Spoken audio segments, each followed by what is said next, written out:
Il était une fois, Tenez-la sur Zamba. Ooh, hey.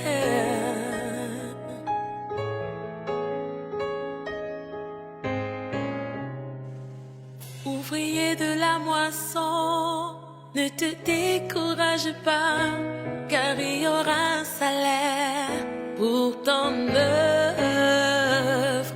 Ouvrier de la moisson, ne te décourage pas, car il y aura un salaire pour ton œuvre. Alors, je suis une jeune femme chrétienne, née de nouveau, chantre de l'Éternel et évangéliste par appel et par vocation.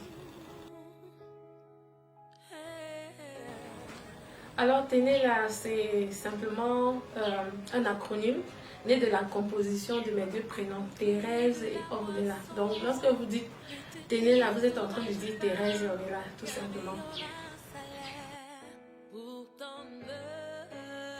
Alors, je dois dire que j'ai connu le Seigneur très tôt, à bas âge, entre 6 et 7 ans. À l'époque, papa venait d'être licencié de la société où il travaillait.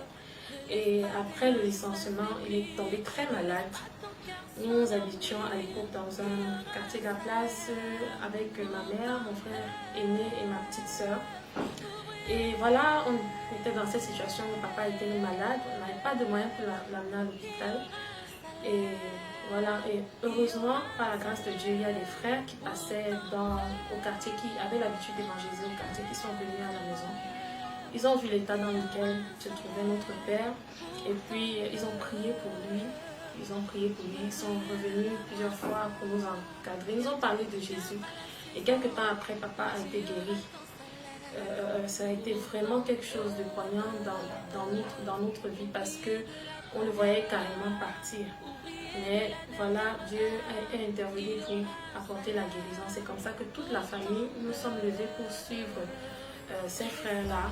Nous allions déjà dans leur église. Et puis, nous, mes frères et moi, on se levait très tôt le dimanche matin pour aller au culte d'enfants. Parce que le culte d'enfants commençait à 7 h. Et on se levait avant 6 h, on s'apprêtait rapidement et on prenait la route pour aller à l'église. Et l'église était située à une longue distance de la maison. Donc il fallait prendre des raccourcis pour arriver à temps et suivre le culte pour enfants. Donc c'est pendant ce culte que j'ai appris à connaître Jésus, appris à connaître Dieu, qu'est-ce qu'il a fait pour moi, qu'est-ce qu'il a fait pour l'humanité. C'est comme ça que j'ai appris pas mal de choses au culte d'enfants. C'est vraiment ce qui m'a bâti, ça a été ma base jusqu'à aujourd'hui. Et finalement, en grandissant, j'avais ce feu, cet amour dans mon cœur. Partout où j'allais, j'annonçais l'évangile. À l'école, au quartier, j'avais toujours mon petit Nouveau Testament dans la poche, dans mon sac, et puis je racontais à tout le monde les exploits de Jésus, comment il avait guéri les malades, ainsi de suite. Je me rappelle d'ailleurs qu'on avait projeté au quartier le film de Jésus de Nazareth, et c'était la première fois pour moi de le regarder, et j'avais vraiment pleuré parce que j'avais mal, j'étais très touchée de voir quelqu'un qui faisait du bien à tout le monde, de voir comment est-ce qu'on l'a traité. Je me suis dit, mais pourquoi? Et ce culte d'enfants qu'on m'a enseigné que non, en fait, c'était le plan de Dieu pour sauver toute l'humanité, pour sauver les pécheurs parmi lesquels moi. Et voilà, c'est comme ça que j'ai commencé, j'ai vraiment grandi. Maintenant, l'année qui suivait, le frère, un parent, un membre de famille, m'a sollicité pour que je vienne vivre avec sa femme et lui. Et comme mes parents n'avaient pas assez de moyens pour s'occuper de nous tous, ils ont décidé que je devais aller vivre avec ce membre de famille. Et quand je suis arrivée là-bas, j'ai fait 1 an et demi, c'était à Limbé, j'ai fait 1 an et demi. Vraiment, j'ai subi la maltraitance parce qu'on me battait et on ne prenait pas soin de moi. J'avais la teigne, la gale sur le corps, mais personne ne s'occupait vraiment de moi. Et je n'avais pas le droit d'en parler parce que mon père venait de temps en temps pour voir si je vais bien. Je n'avais pas le droit de lui dire que je ne me portais pas bien dans cet endroit. Je n'avais pas le droit parce que si je le faisais, quand il allait partir, on allait rester me battre. Donc je ne disais rien, mais une fois, c'en était de trop. Et quand mon père est venu, je lui ai dit que je ne pouvais plus continuer à vivre avec ces personnes. Donc j'ai décidé, ce jour même, je suis rentrée avec papa. Et quand je suis arrivée en famille, je leur ai dit voilà ce que je vis. Et mes parents ont décidé que je n'allais plus continuer à vivre là-bas. Et ils ont décidé d'aller récupérer mes affaires. Je me rappelle que à l'occasion de notre voyage pour récupérer justement mes affaires, maman m'avait acheté une très jolie robe et de très belles chaussures. Et c'était la première fois que je me voyais dans une robe de princesse et tout. Et je me suis vue aimer et je me suis dit, bon, c'est vraiment en famille qu'on peut avoir cet amour-là. Mais je suis sortie de cette expérience quand même blessée dans mon amour propre. Parce que je me disais, pourquoi est-ce que les autres ne m'aiment pas? Est-ce que c'est seulement mes parents qui ont de l'amour dans leur cœur pour moi? Pourquoi est-ce que ces gens m'ont traité ainsi? J'ai grandi avec ces blessures, mais ça ne m'empêchait pas de parler de Jésus partout. C'était vraiment ma passion. À l'école, quand je grandissais au lycée, je me rappelle que la toute première personne que j'ai gagnée au Seigneur, c'était une fille en classe de seconde. Et finalement, c'était même baptisé au même moment, en même temps. Donc, je prêchais l'évangile à l'école et une fois, lorsque cette fille a donné sa vie au Seigneur, sa mère est venue se plaindre contre moi. J'ai été convoquée dans le bureau du proviseur qui m'a menacée, qui a dit que je ne devais plus parler de Dieu à l'école. Sinon, il allait me renvoyer, sinon, il allait me ficher dans tous les lycées de la ville ou bien du pays, que je n'allais plus continuer l'école. Mais ça ne m'a pas empêché de parler de Dieu.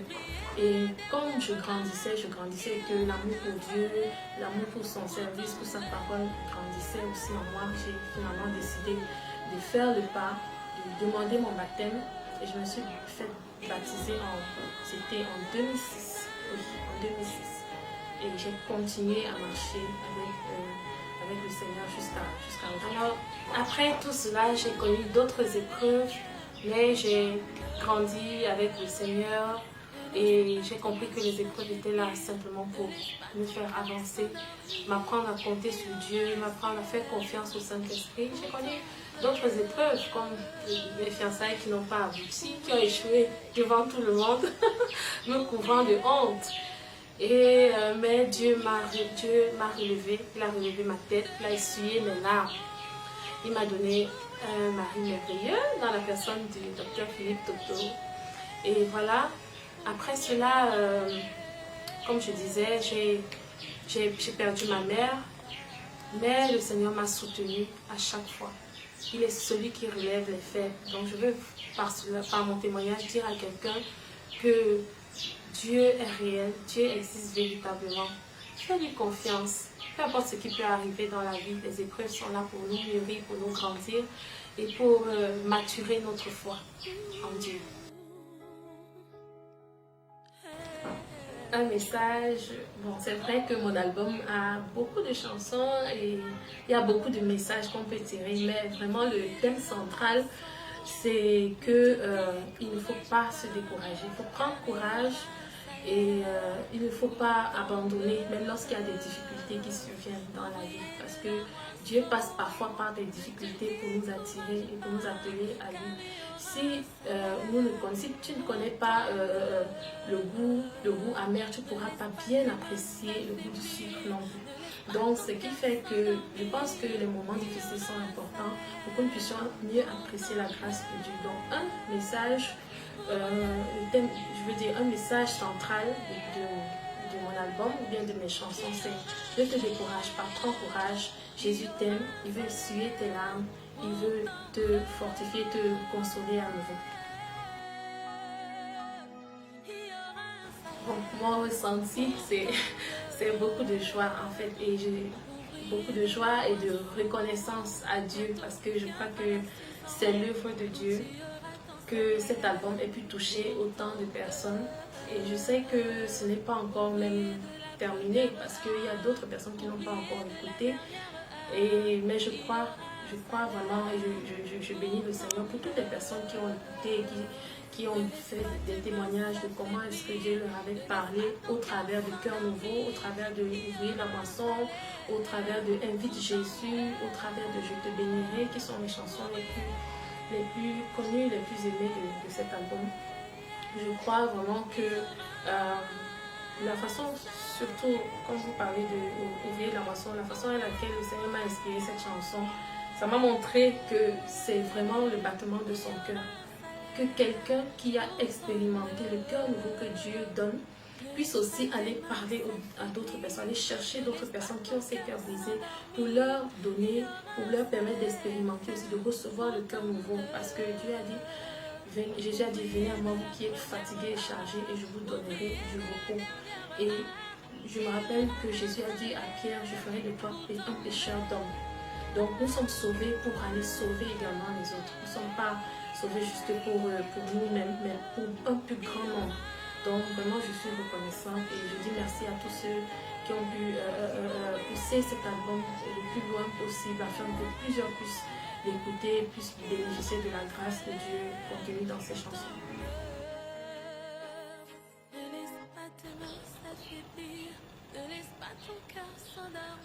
Le projet ou alors les projets que j'ai en vue, en fait moi aussi j'espère que ce sera une nouvelle expérience avec Dieu, une nouvelle dimension, parce que je crois que nous sommes appelés à grandir avec le Seigneur. La marche avec le Seigneur est dynamique, donc on quitte d'un point pour un autre. Je crois, parce que Dieu m'a mis à cœur, par exemple, de lancer officiellement la plateforme Tenez la Ministries, qui est non pas une église, non pas un groupe, mais plutôt une plateforme pour former des jeunes à l'exercice du ministère. Former des jeunes qui vont être des ouvriers du Seigneur dans sa moisson, dans son champ.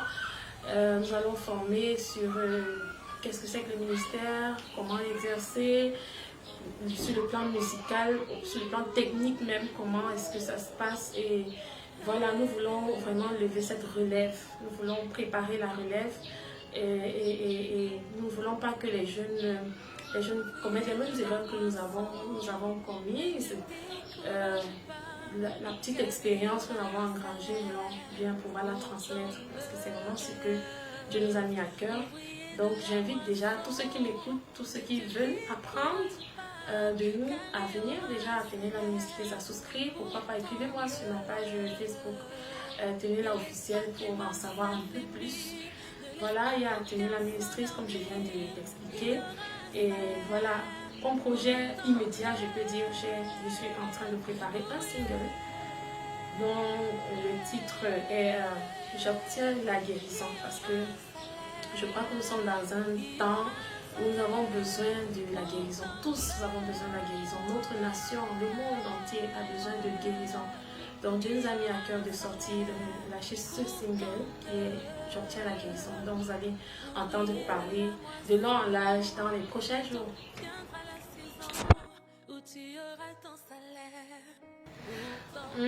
J'ai beaucoup de modèles dans le gospel camerounais. Je vais commencer par les plus anciens. Je me rappelle de maman Madeleine Yumbi de Regretter Mémoire et papa Linka. Je me rappelle de papa Laurent Bala, papa Ephraim Baha, papa Dassi et maman Odile Ngaska. Voilà, je me rappelle. J'ai aussi Fadiez. Eux sont anciens, c'est vrai, mais ils sont aussi contemporains. Fadiez, Ella Sarah, Lopega, Fallon Jimska. Vraiment, ils sont nombreux. Les amis de David. Ils sont vraiment nombreux. Je ne pourrais pas citer tout le monde, mais toutes ces personnes ont fait la personne, la chanteuse, l'artiste que je suis aujourd'hui. Ne laisse pas ton cœur s'endormir. Tout est accompli. Wow.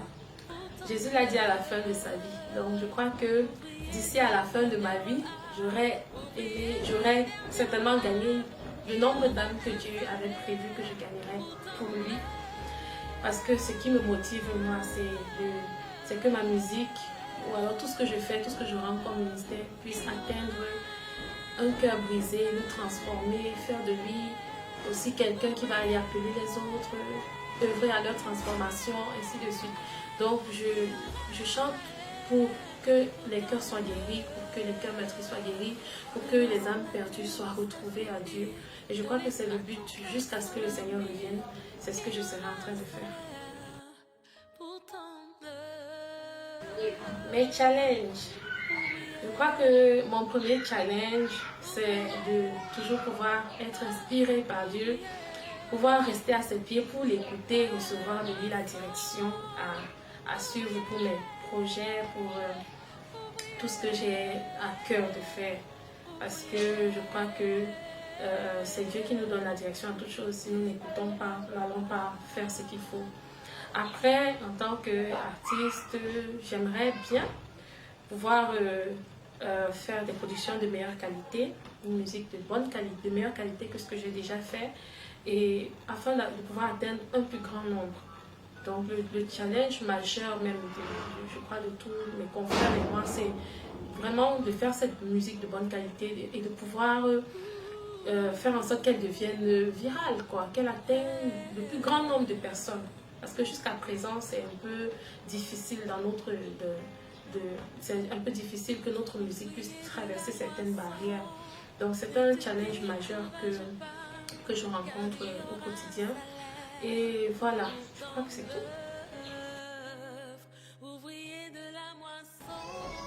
Bon, je ne pense pas qu'il y ait besoin d'être comme moi ou bien de me ressembler. Je crois que nous devons tous ressembler au Seigneur. Mais surtout, il faut que chacun soit lui-même. C'est-à-dire être ce que Dieu a prévu qu'on sera. Parce que je me dis que chacun de nous est unique. Nous n'avons pas la même destinée, nous n'avons pas les mêmes épreuves, nous n'avons pas les mêmes parcours. Donc chaque être humain qui vient sur Terre a sa destinée, a son chemin tout tracé et nous devons le suivre. Nous devons suivre ce chemin. Mais il faut tout faire pour ne pas justement s'en détourner. Ceux qui n'ont pas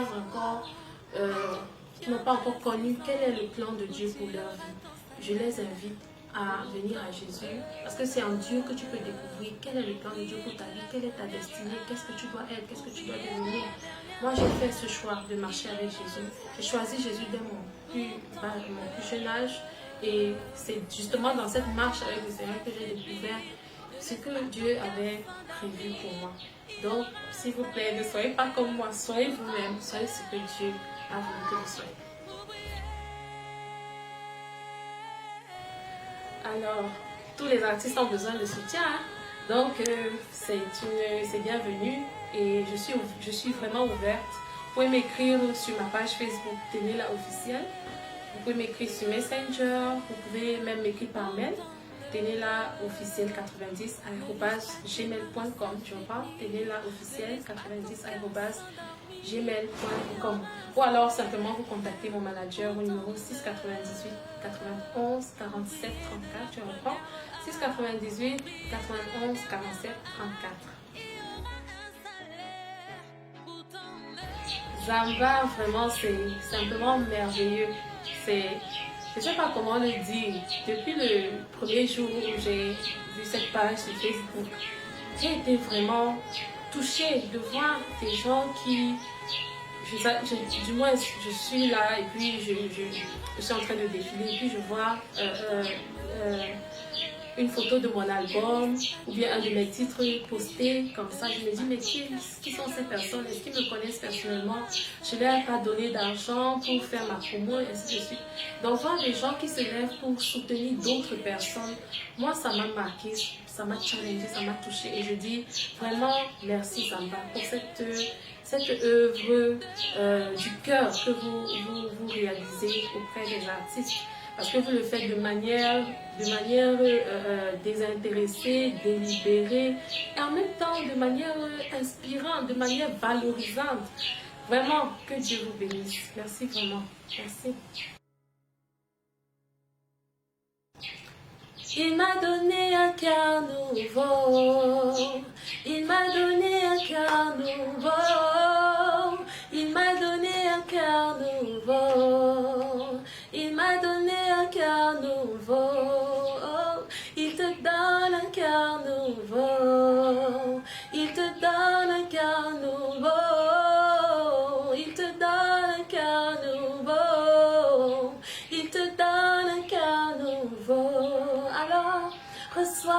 cœur nouveau, reçois ce cœur nouveau, reçois ce cœur nouveau, reçois ce cœur nouveau.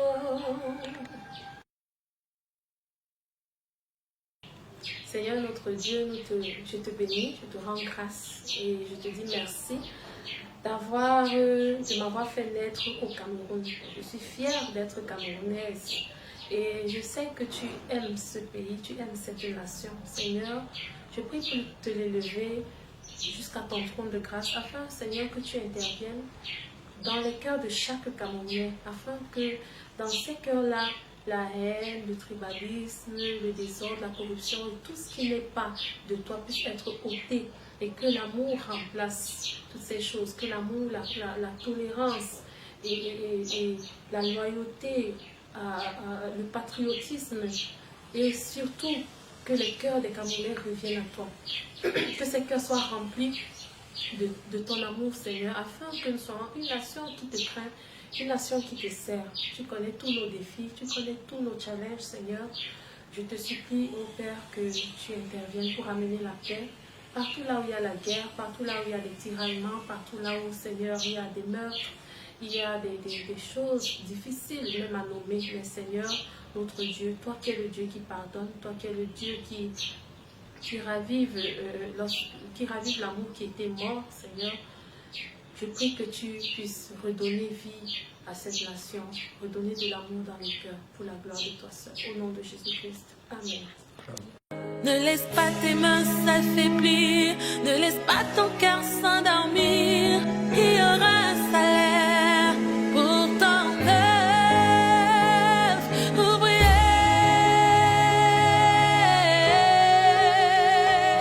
Il y aura un salaire, il y aura un salaire pour ton œuvre. Il y aura un salaire pour ton œuvre, ouvrier de la moisson. Bientôt viendra la saison où tu auras ton salaire pour ton œuvre, ouvrier de la première heure, ouvrier de la dernière heure. Il y aura un salaire pour ton œuvre. Ne laisse pas tes mains s'affaiblir, ne laisse pas ton cœur s'endormir. Il y aura un salaire pour ton œuvre, ouvrier. Il y aura un salaire, ouvrier. Il y aura un salaire pour ton œuvre. Ne laisse pas tes mains s'affaiblir, ne laisse pas ton cœur s'endormir. Il y aura un salaire pour ton œuvre, ouvrier de la première heure, ouvrier de la dernière heure. Il y aura un salaire pour ton œuvre.